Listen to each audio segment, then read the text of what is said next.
My clients are Mark and Kelly, and they had this heritage home for a couple of years, and it really needed an upgrade. It was just really dated, and at first, actually, what we were going to try to do is try to salvage as much of the original kitchen as possible until we started piecing it and taking it apart and then realizing it really wasn't gonna end up working. So we ended up redoing the whole entire thing, and it bled into a huge kitchen reno. Mark and Kelly really wanted me to bring a farmhouse vibe into their space and just make it feel comfortable and warm. We actually really fell in love with the tone of the floors that we were playing with. And then from there, I wanted to play with green a little bit. I liked mixing green and gold, and then adding that element of black, that grounding element, I just really felt like amped up the contrast and allowed your eye to rest in different places throughout the whole space. We ended up going with a little bit more of a modern edge to the farmhouse style. Even though we have shiplap details on our hood fan and on the island, we wanted things to also look like they were pieces of furniture. So the island is up on legs, and it has a wood top, so it kind of looks like it was found.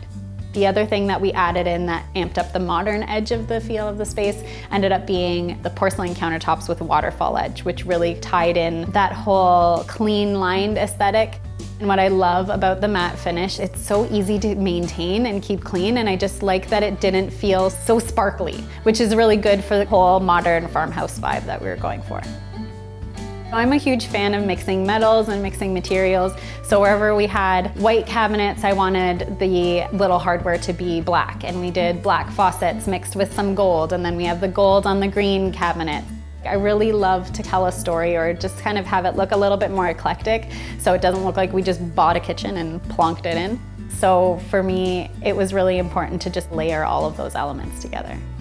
For the Backsplash, what I actually really love about it is the shape is an oblong diamond, and it was really important to me that it was stacked vertically and not horizontally because we were raising the ceiling in the kitchen. So I wanted to draw the eye up a little bit more even with those little details. What I love about the Backsplash is even though it's marble, each of them has a little bit of a different texture, so it just feels softer than a sleek marble Backsplash.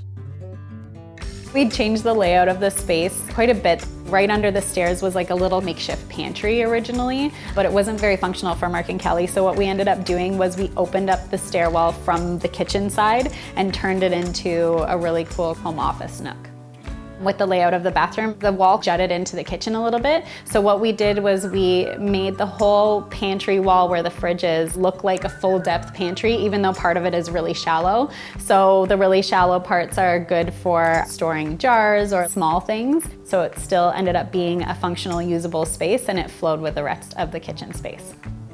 When we started out, Kelly did mention that their daughter really likes to cook, and I think Mark and Kelly are very happy with how it turned out. I don't hear anything otherwise.